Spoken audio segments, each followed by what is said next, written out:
Lakini kwa upande wa Lionel Ateba kwenye mchezo ambao unaangalia karibia kwenye safu ya ushambuliaji, wachezaji wengi walihusika kwenye kufunga wapo jana. Nafasi nyingi zilitengenezwa mpaka mpira unasema mpaka mchezo unamalizika ulikuwa unawaona kushambulia zaidi lango la Dodoma Jiji.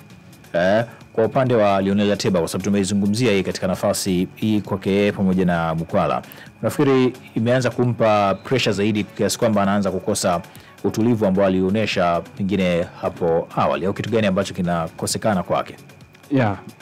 Kuhusiana na upande wa pressure, lazima pressure itakuja, kwa sababu ujue hakuna zawadi ambayo kocha mkuu wa timu atakupatia wewe kama mchezaji kuliko zile dakika ambazo anakupa ukatumika katika michezo ya kimashindano.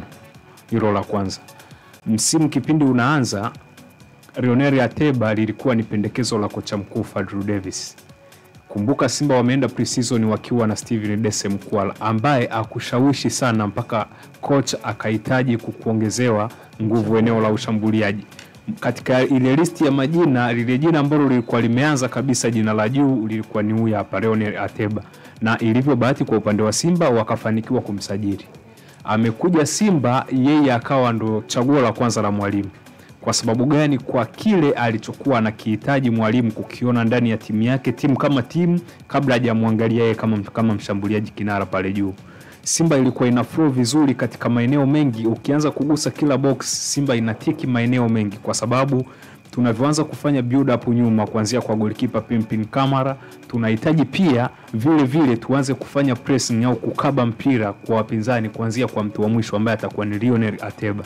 Ateba alikuwa akifanya vile mwanzoni mwa msimu, mpaka sasa hivi anafanya vile. Sasa Michael kazungumza, unavyokuwa una cover distance kubwa, wapo wachezaji ambao ni extraordinary exception, wana utofauti wao, Mungu kawajalia kuwa vile, lakini kuna wengine unavyofanya kazi zaidi tunasema kama unajioverdose, ile accuracy, ule utimamu wako wa kutimiza yale majukumu yako mama kiwanjani utaanza kupungua. Ndo zile utakuja kupiga mpira utaubabua, utaubutua, au utapiga pasi ambao ni fiongo itashindwa kufika.